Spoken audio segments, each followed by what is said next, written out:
Welcome back to another technical video. Today, we'll go through your question, go through the answers for it, and hopefully that brings you to your solution.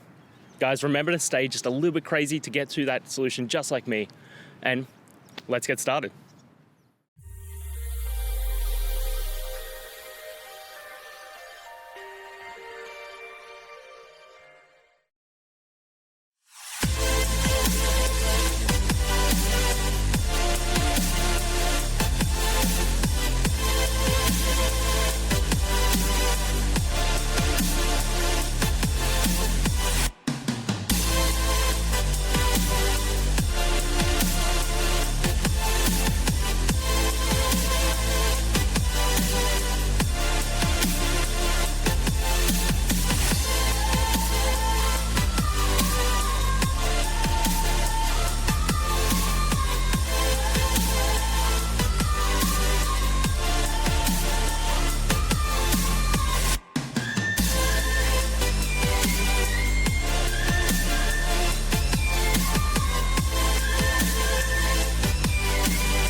And that's it, guys. I hope this video helped get you that answer that you're looking for.